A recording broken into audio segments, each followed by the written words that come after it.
Very good evening to you. Thanks for joining us on the Tuesday edition of the show. I'm Yemi Adebayo. Well, on the show tonight, we will be looking at things happening here on the domestic scene. The NWFL Super 6 will get our attention on the show. The Nigeria Premier Football League, even though we already have a winner, of course, match day 37 gone by. We'll talk about it. And, of course, we'll travel abroad and talk about Awoniyi on the show tonight, and of course, we will not forget the CAF Under-20 African Cup of Nations, the Flying Eagles making us proud in Egypt. That's the outlook of the show for tonight. It's a two-man show. My colleague Austin Okonakpan is suited and ready to go along on this ride. Sporty greetings to you, Yemi, and of course, everyone joining us on the show tonight. Always an action-packed Auto Sports. Let me join everyone that I show love to Super Eagles striker Awoniyi for what happened to him in the league, and then again put it out there that mental health is very serious. Nottingham Forest has come under serious attacks, particularly the medical team for allowing Awoniyi, continue that game against Leicester City. But Yemi, we're thankful that he has gone through a successful surgery, and we just want to wish Awoniyi all the best. Get well soon, T. We know you're strong, and I believe that he's going to come back stronger, Yemi. Yes, of course, I believe he's strong and he will get back better. All right, let's move on the show. Kehinde Idris joins us now as we take a look at all the sporting events in the week just gone by and to look ahead to the things that will happen this week. Kehinde Idris, greetings to you. Thanks for finding time to be with us on the show tonight. Greetings to you also. Good to be here. Always looking forward to Monday evening where we delve into the world of sports. And you both mentioned Awoniyi. I'm particularly, touched by this, what happened to Awoniyi, because I see a man who is a complete professional, very level-headed, always doing what he needed to do, even at the adverse time. And this is not so good for somebody that I feel has been good to himself and to everybody. Wishing him quickest recovery. All right, wishing him quickest recovery. I mean, well, Austin is close to where the action is, probably hearing a few things, but the confusion, a lot of, the player wanted to play. But my take is, even if the player wanted to play, the medical team are in the best position to say, you cannot play. He stood up for a while, but he was visibly in discomfort. And this also grabbed the headlines. The owner of the club, Nuno Espirito Santo, the painful part of it all is that picture we saw of the owner and Nuno seemed to have somehow overshadowed the real issue, which is this. But of course, like Austin says, sometimes the club has been using PR to try to put out the fires, to make the matter look like it was all because of Awoniyi, even though lip readers have not told us what that conversation was all about. I don't know if Austin has been able to get close to any lip readers, but as Nigerians, we hope that Tawa gets better.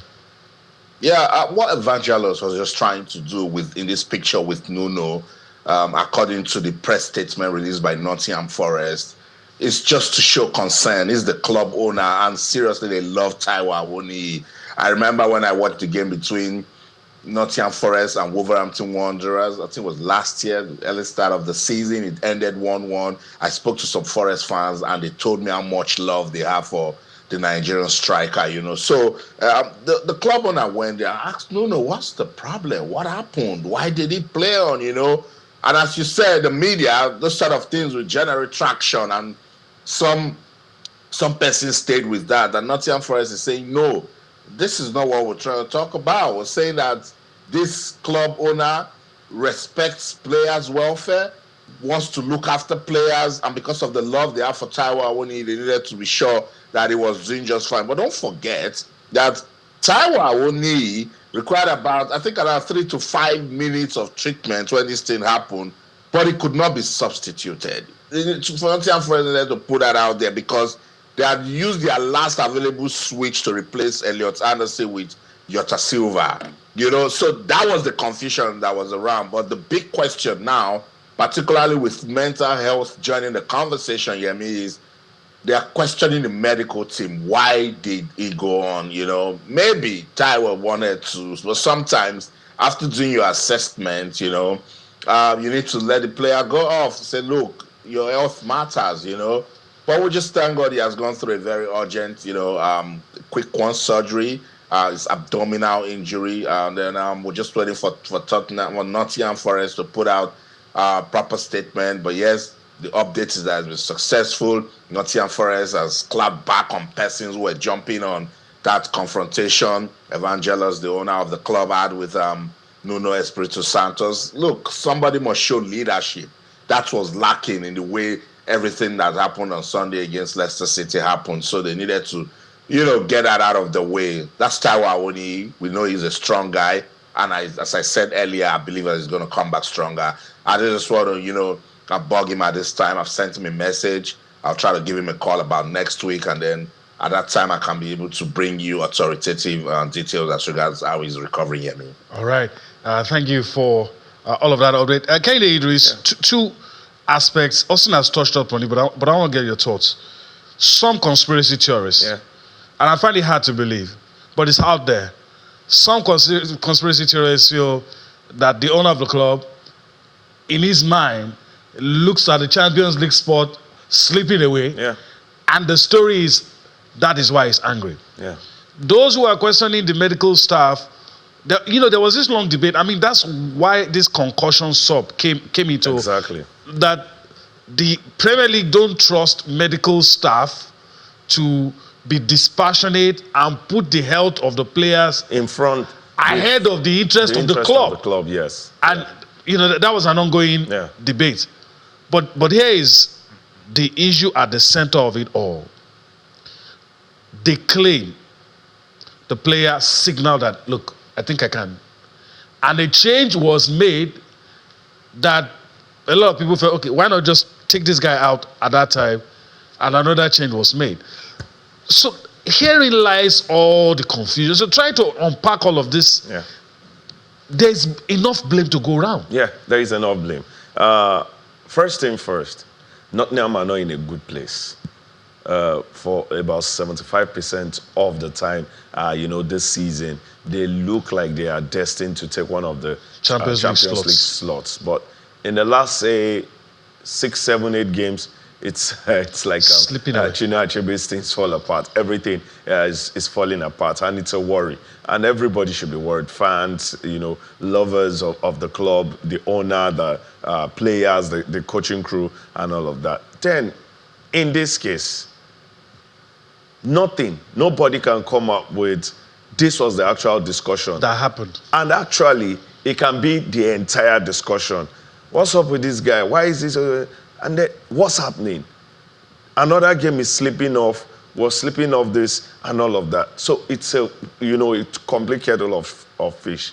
But we came up with a concussion substitute because of scenarios like this. This is now a rule. It is not left to discretion of the medical team. It is not left to, because of the measurement, I think the player, no. The moment there is that head contact and, we have that issues, just make a substitute, because one too many casualties, issues have happened, and we don't want that continuing. Although it's clear this wasn't that kind of issue. Yeah, it wasn't. But it is because of scenarios similar to this. It's serious. Yeah. But let me bring Austin. It's a serious issue. We can't laugh. But yeah. If Evangelos was angry with the Champions League slot slipping away, if it is true that was why he was waving his hands furiously, and some even went as far as saying he was giving Nuno a dress down publicly. If that was the case with what was happening with Taiwo Awoniyi, are those calling him insensitive right to say so, if that was the case? Yeah, if that's the case, yes, they have a point, because you have a player who is very important to your team, going through that much discomfort. And in some cases, that was an abdominal surgery. I mean, it can also be fatal. Then, yes, people have a right to come out and say Evangelos Marinakis was being, insensitive. But we are the media. Let's report what's out there while we do our investigations to confirm, to verify, to clarify what Nottingham Forest have said. They've said that the club owner came down to speak to Nuno, questioning why the medical staff weren't on top of their game with the way they handled Taiwo Awoniyi's, injury. Medical team said they thought, that he was fine. They had spoken to him. He gave the nudge. Look, footballers are like warriors. They fight. They want, and they see the Champions League, sport going out of them. Manchester City didn't win. Chelsea didn't win. So Nottingham Forest are looking at we need to beat Leicester City, and sometimes, the way you go down affects the team. Maybe Taiwo Awoniyi was trying to get up, not, slow down the momentum, see ways that they can push. But two things. Is the club owner right to go and question Nuno, who is the leader of the team, at what happened? Why did the medical team not attend to this guy the way that they should have? Was he right to do that?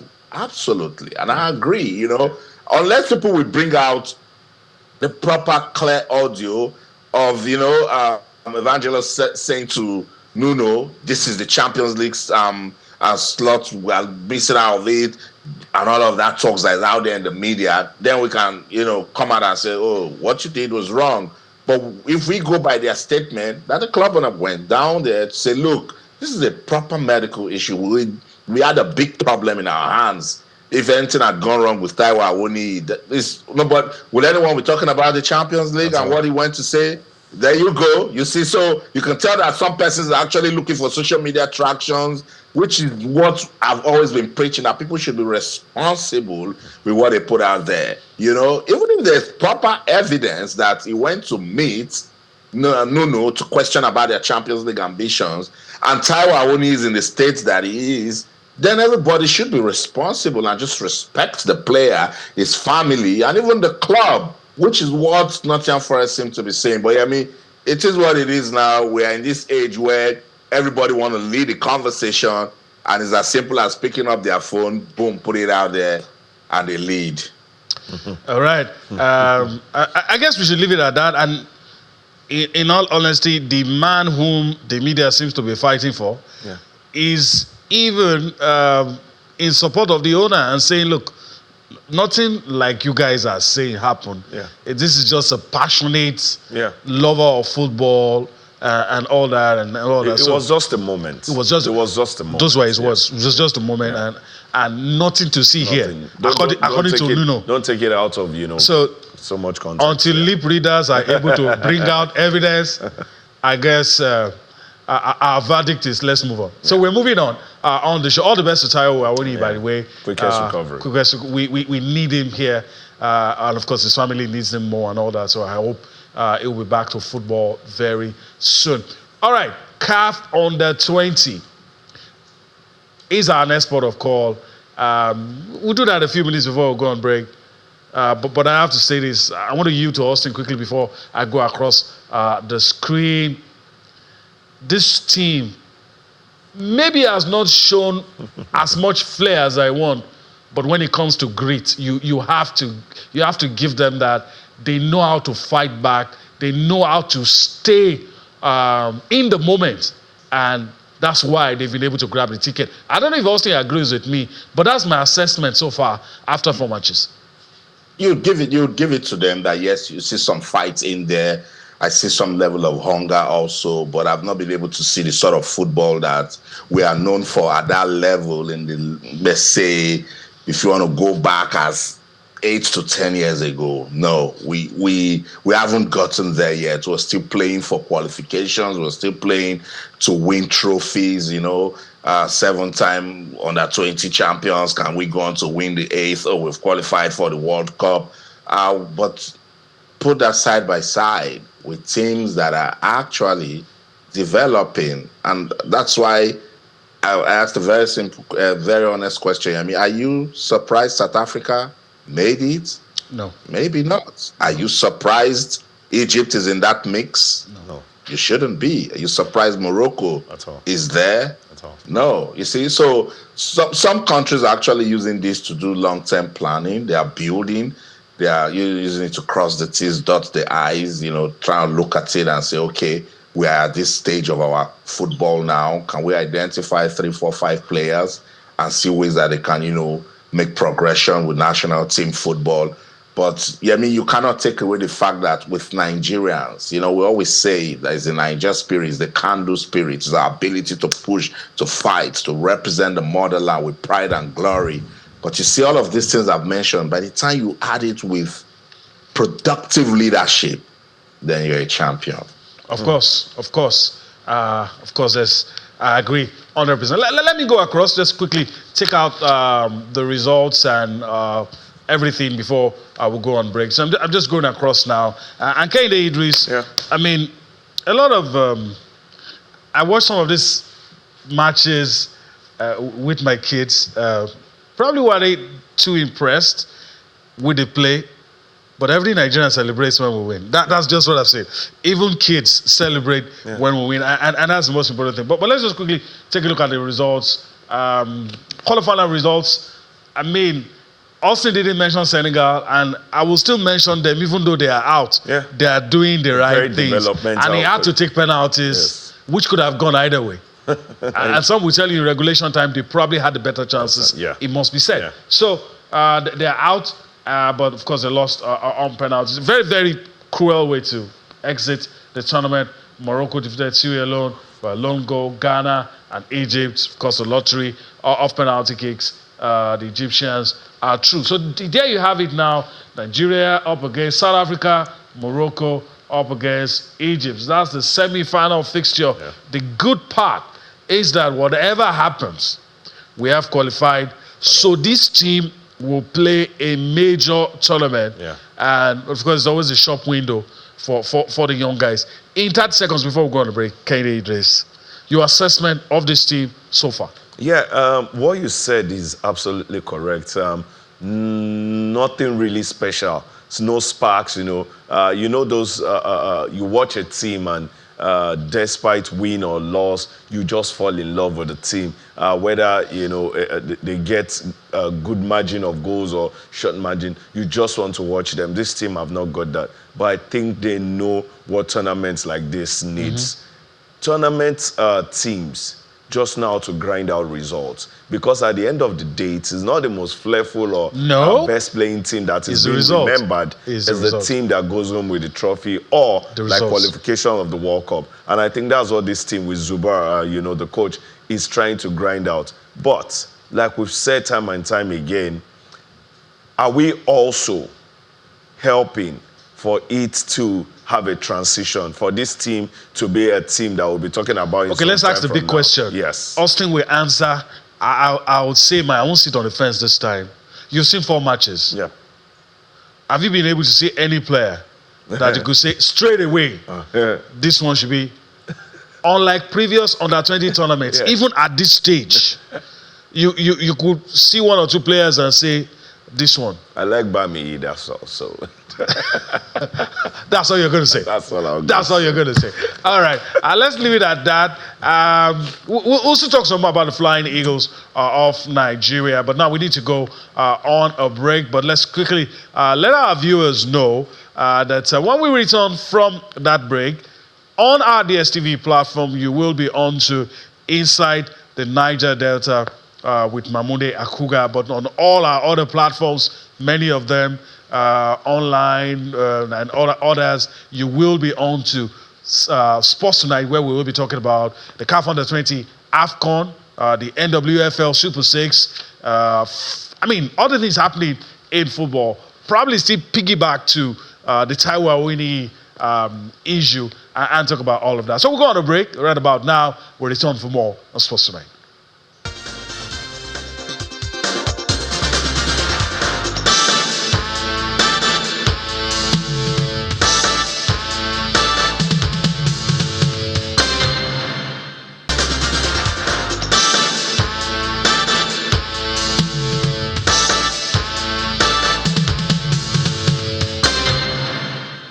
All right, welcome back. Before we went on that break, just for laughs anyway, I asked Kane Idris if you could straight away just mention one player who could move straight into the Super Eagles. I remember in 2005, the Samson Siasia under 20 led side.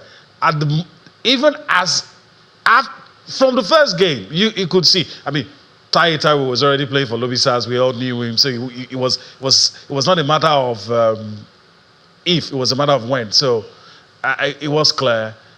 This team, not so much, but I don't know. Austin might have a different view, especially against the backdrop of the developmental issues. Some of these guys have been here before, so those discussions, those issues will still be on the front burner. So, Austin, before we go to the NWFL, this team, because the main essence is developmental, we might win and celebrate it, but that's not the essence. So, at this point, you've seen 4 matches. Can you mention maybe 1 or 2 players you think, oh yeah, this guy could bring something different to the Super Eagles? Maybe I shouldn't call names, but I should say the defenders haven't been bad. I think the defense line, they've shown some good maturity that I like, and we can actually look at them. But if I really want to call a name, then I'll call the goalkeeper, Ebenezer Harcourt. I think Ebenezer has shown good quality. I remember the first time I watched him, I think it was Sporting Lagos. First, I like his height. Secondly, it's confidence. He speaks well to the defense line. Maybe that's why they're even doing so well, But I know what you're trying to say. I have that concern also, and I have my doubts because I know we are not doing what we should do for progression. The name Kehinde Idris called, I don't want to call it because I believe he shouldn't even be part of the team, So if I'm to make sure in name, it has to be Ebenezer Harcourt for now. Maybe when we go all the way and I see the progression that those defenders made, and I can now start, calling names, but I can see a lot of individual brilliance, them playing to the gallery, need to sell themselves and see ways that they can, make progress with their football. And this is the big stage. Don't also forget that there's the World Cup in September. It is how you behave here that you used to get to that World Cup in Chile, So maybe, that's why I haven't seen names, that I can just jump on.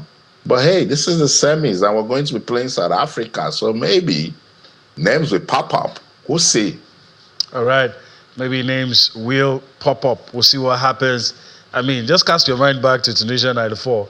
Emmanuel Amunike on the bench, all true.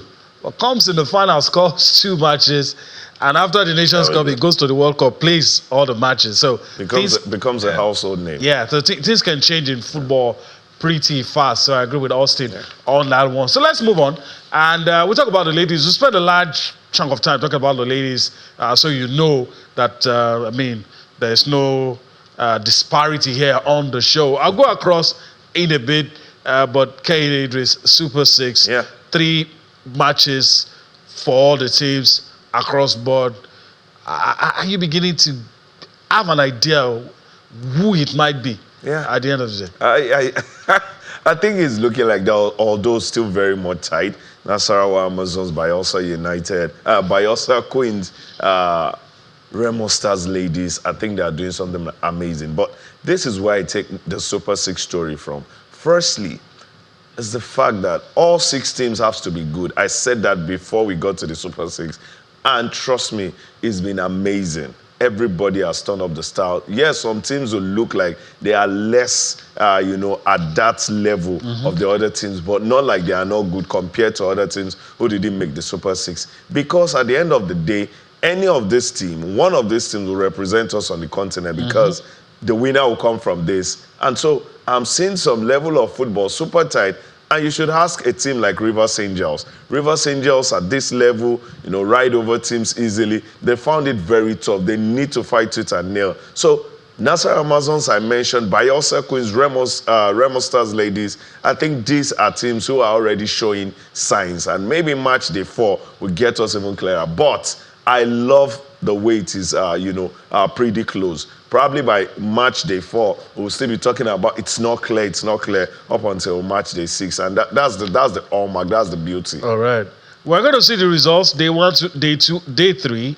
We're going to see the table then. But one thing I could say about all the matches that have been played, there's been no walloping. There's been no trashing. I mean, highest margin of a win, 2-0. 2-0. So we're seeing 2-1, we're seeing 1-0. So the teams have to be good, just as Kehinde Idris said. And it has turned out to be so. Because whoever wins this, all of us should be interested. We'll get to represent us. If we say we are the best women's football playing nation in Africa, it should reflect in the CAF Women's Champions League. It should. And that's why we should pay attention to all of this. I'll go across and let's start from match day 1, shall we? Niger Rattles lost to Nasarawa Amazons 2-1. Bayelsa Queens had a slim 1-0 victory over Rivers Angels. Edo Queens lost to Remo Stars Ladies. I don't know if playing where it's your base has anything to do with that one. I don't know. Match day 2. Let's see. Match day 2 quickly, and you have Nasarawa Amazons playing a 1-0 draw with Bayelsa Queens. Remo Stars Ladies beating Niger Rattles by a lone goal. Edo Queens playing a 1-1 draw with Rivers Angels. And just like Kehinde Idris said, we're used to see Rivers Angels pummel teams in this competition, but it's not happening yet. So we'll see. Match day 3, there you have it. Niger Rattles losing to Edo Queens by 2 goals. Nasarawa Amazons defeating Rivers Angels 2-1. Bayelsa Queens beating Remo Stars Ladies 2-0.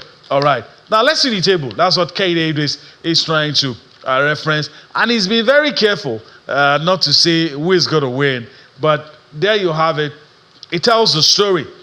It's been close. Niger Rattles yet to get a point, but they've not been humiliated in this tournament. It must be said. Some very, very close shaves here and there. But on top, sitting, I can't say sitting pretty. It's not, no. Sitting on top, not pretty. Sitting on top is Bayelsa Queens, 7 points. They've not lost any game. 1-2, they've drawn 1. Same for Nasarawa Amazons. Same situation. 1-2 matches. Drawn 1. Remo Stars Ladies closely following, 6 points. Edo Queens, Rivers Angels, Niger Rattles. I have a feeling, I may be wrong, I have a feeling, and I hope I don't get to eat the humble pie on this. I have a feeling that the winner is going to be among those teams that are currently in the 1st to the 3rd position. Because if you look at the combination of points that you can get with the remaining 2 matches, it's going to be pretty difficult for Edo Queens, Rivers Angels, and Niger Rattles to win. On the strength of that, I'm thinking Bayelsa Queens, Nasarawa Amazons, Remo Stars Ladies, especially because we have 1 or 2 matches where they will come against each other. So that's my permutation. Austin, what's your permutation? But you know me and that formula that I always tell you, it takes just 2 draws. Just those top 3 teams you mentioned, just 2 draws. And Edo Queen gets 2 wins. Everything has changed, So that's football for you. But shout out to Nasarawa Amazons. Remember I talked about them, Yemi, that this is their time of reckoning. They need to prove a point, and they are showing it. But with the form of Bayelsa Queens, I just don't understand what Bayelsa State government need to put together a national sports forum. Call everybody and say, this is our formula. Because don't forget they were unbeaten throughout the regular season. Yeah. They didn't lose a game, and now they have kept that momentum, playing good football. I watched their first game against Rivers Angels. They humbled. They played. That game did not deserve to end 1-0. They showed Rivers Angels that, look, this one, we are going for the trophy, Edo Queen is quite unfortunate. When you come to this sort of competition, you don't want to lose your first game, because it breaks you, mentally. It does a lot of things to you. And what a win it was for Remo Stars Ladies, beating Edo Queens. That was that was the sort of start they needed. And I listened to Coach Wemimo saying that they will go all the way with that. And you can see that, they're chilling with the big girls. You would expect the league table to have maybe Bayelsa Queens, Edo Queens, and Rivers Angels. But see now, it's Bayelsa Queens, Nasarawa Amazons, and Remo Stars Ladies. And then you have Edo Queens down there. But, I think it's going to be a very interesting end to all of this, particularly with the way everything is at the moment. So, let's just see if those top 3 teams you talked about will avoid my 2-draw permutation. If that team has never failed, if you think I'm lying, go and ask Arsenal and what they are going through with the league now. It takes just 2 draws and everything will come falling. So all the best to the teams. It's the Super 6. I like the fact that it is competitive, and let the best team win. That's the essence of sports. I mean, competitiveness. May the best team emerge winner. But you have to put Arsenal into it. I don't know why, because we're talking about local-based teams. I was going to say Aqua United too, but they were not drawing that much. They were losing. Okay. But you see Arsenal. There is Liverpool 2-2. The other time they had to win 1-1. The other one 1-1. So just 2 draws, and they are where they are. All right. Okay. Good example. Okay. All right. So we're going to the Nigeria Premier League, and we're going to talk about Aqua United. All right. So let's move on and talk about the Nigeria Premier League. Our next port of call, Kate Idris. Yeah. It was a well-kept secret. Remo Stars. Yeah. It was a matter of when, and eventually it did happen, and they gave their fans a treat. Yeah. Coming from a goal down, hammering the team you would want to say emerged as rivals in the Southwest. Yes. In that context of the Southwest. You probably should have been mentioning Shooting Stars, maybe Sunshine, but Ikorodu United came good after a very poor start. So let's just quickly take a look at the results over the weekend. I mean, that was a day for trophy presentation, and they didn't allow the spirits get dampened. It is what you should do. In front of your own fans. Yes. The trophy is to be presented. The champagne was already on ice. On ice. The celebration was already going on. It will not match the energy yes, if it it were had lost. to have ended in a loss or a draw. And even if it had been maybe 1-0, 2-1, 4-1 seemed like even during the game, the party had been opened. Yes. Start the party. The singing then they went, and everything. Exactly. So you give it a goal is the premium of football. Mm-hmm. You went from there straight to trophy present. I think Remo Star just gave a perfect day to every fan who was at the stadium. Although those who are at home also had fun, but those who are at the stadium, I think that was maximum fun. You already enjoyed the premium of football. Mm-hmm. You saw goals after goals after goals. You danced, you screamed, and then there was trophy presentation. I think it was everything on that day. And I think Remo Stars, maybe some of the finest champions we've seen in recent time, doing it in a very beautiful way. Some have talked about their GD, goal scored, goal conceded, how did they do it and all of that. Sometimes all you need to do is to be better than whoever is competing against you. That's all. It's just like when Mikel Arteta tells you that Liverpool has won the league with lesser number of points, the last 2 story. They needed to do what they need to do, and they win. You just have to be better than the next It's team. as simple. That's all. All right, let's take a look at the results now, which is what we're going to do. The results, as you have them on your screen, Remo Stars didn't leave anything to anybody's imagination. Wanted to let us know that they are worthy champions. Even though they have won, they gave their fans a treat. 4-1 victory over Ikorodu City. Abia Warriors beat El Kanemi Warriors 2-1. Nasarawa United beat their BLFS. Talking about Eyimba 3-2. Kwara United defeated Rivers United 3-1. The Flying Antelopes, that's Enugu Rangers, hammered Katsina United 4-0. All of these are match day 37 results. Canopilas defeated Shooting Stars. I mean, this is the height. This the best teams and traditional teams in the Nigerian Premier Football League. Plateau United defeated Lobby Stars 2-1. Bendel Insurance beat Heartland. How Heartland are still in this team mathematically, I don't understand. But they are still mathematically in it. So yes. Maybe Austin will explain to me. And then Aqua United, I mean, they didn't allow the final nail on the coffin, so they won 2-0 on Bayelsa United. Sunshine. I feel sorry for the Akure Gunners. Yeah. This shouldn't be happening to the Akure Gunners. And I hope with better management, maybe they'll be able to return to the top flight. So they lost at home to Niger Tornadoes. Let's see what the table looks like. Just one more game. And of course, what is left to be decided, it's the other two teams that will be going down. But here's the top four. Remo Stars, no contest. They are champions. They go to the CAF Champions League. Rivers United, at this point, they are up for qualifications for the Champions League.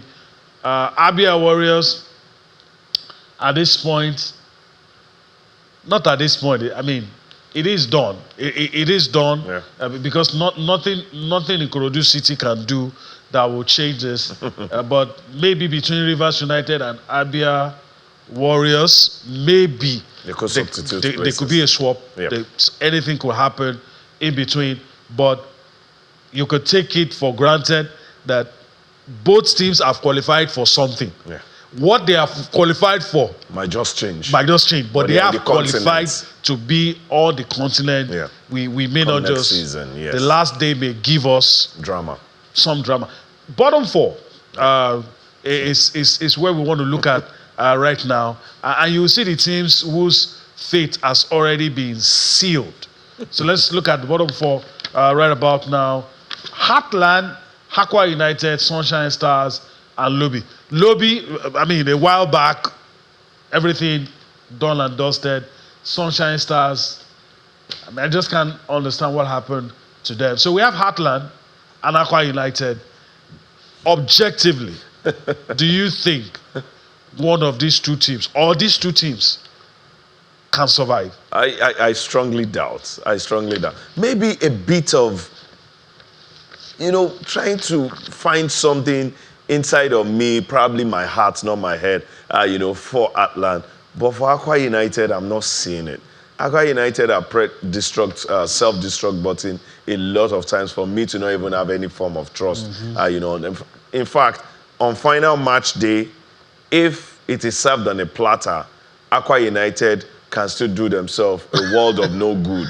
That is what they've done also. By not taking it. By not taking it. And that's where my fear. For Heartland, I think they've shown fights and all of that. The project, the investment. Yes. It wouldn't be good if they go down. For Heartland, I think this would be, maybe I'll call it a funny story. Relegated last time. Came back. Find a way to, let's not go to how they got their way back into the league, and then you get relegated. If you find another way to come back, okay, go and rest. Take a breather. Money pumped in. A whole lot. It's a whole lot. And this is, when we say this league should be on TV, this kind of drama should be discussed, just like we sit here and discuss the Serie A, we discuss the EPL. This should be discussed in all of the, because just for it's the final total day. Drama. Yeah. Look at match day 37, and we're talking of even continental spaces can still be swapped. Yeah. We're talking of survival can still happen to about 2-3 clubs in the whole mix. That is, Atlanta Aqua can still pull off, and then on two other clubs can come down. On final day, there are probably 4-5 matches that are so meaningful that could turn things around. Yes. So, all right. Let me get Austin's thoughts. I mean, no disrespect intended. Kehinde Idris says that even if it was served on a plate, Akwa United can conspire to do themselves no good. I don't know where he got that from, but anyway. The season. I got it from the season. Anyway, do you see any magic happening?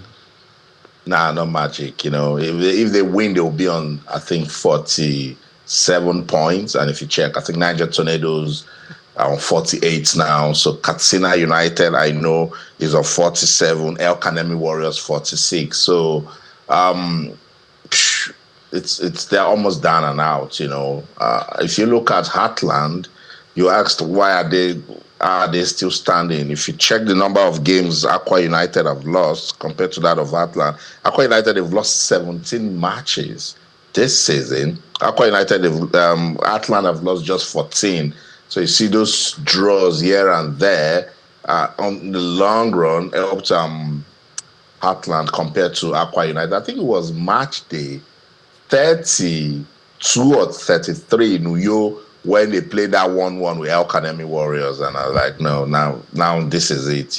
They were quite unfortunate because it was an own goal, that made it end 1-1. But after that, they did not show any fire. They did not show any force going away from home, and that's why they are here. So at the start of the second stanza, Nasarawa United, they were fighting relegation. I think they were fighting relegation up to even March day 29-30. Nasarawa United, they are 9th on the log now. They turned it around. They were going away from home and they were picking points, and even recording away wins. So Aqua United, quite unfortunate. Maybe they might be hoping for Dakada FC to come back to the league and maybe they will take their slots. But it's not good because I know the amount of the level of attention football has gotten in Akwa Ibom State, the investment that they've pumped into it.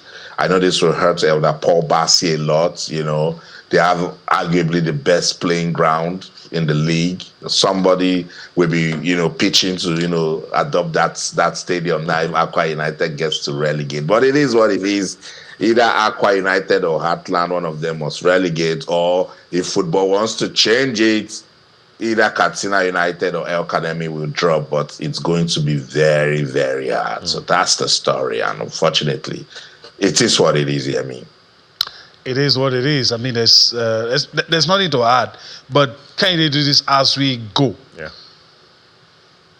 Any likely scenario apart from all of the things we've touched upon? Any? Can you think of any? I doubt. I think the only scenario I'm seeing could change is the Rivers United Habia Warriors. I'm having a feeling there might be a change, in there. Although, I have a lot of trust for Finidi George-led Rivers United, but I'm having this feeling inside of me. Abia Warriors have been fantastic. Yemi, there is something about the league. Everything that is happening now started from match day 1. And I think that is what teams should learn in a league format. You see those points you lose early or you lose in the middle. Some people always start roughly and then they pick up and all of that. Hey, start early and continue to move on that momentum. And I think that's how the league runs. That's how the league runs. Okay. Austin, parting shot. We are pressed for time. I guess on this note, we have to end it. And maybe by next week, we'll know what happens. The ones that survive, probably it will be Aqua United. We'll see, but it is what it is, like you said. It is what it is. The twists and turns, Kende just talked about starting so well, and I'm saying if Ikorodu City and Bendel Insurance started well, maybe they would have booked continental places. But there's a certain shooting stars that started so well. The twist and turns. That's the show. Yeah. In London, I'm Austin Okorakwan. In everything you do, remember, keep talking sports. Bye for now. All right. Shooting stars. Oh my Lord. They couldn't sustain their good start. It's around here in Lagos as well. I want to thank Kane Idris for his time on the show. We'll do this again some other time. All right. That's the show today. We do hope you've enjoyed everything we'll be able to bring to you. We'll do this again tomorrow. I'm Yemi Adebayo. Bye-bye now.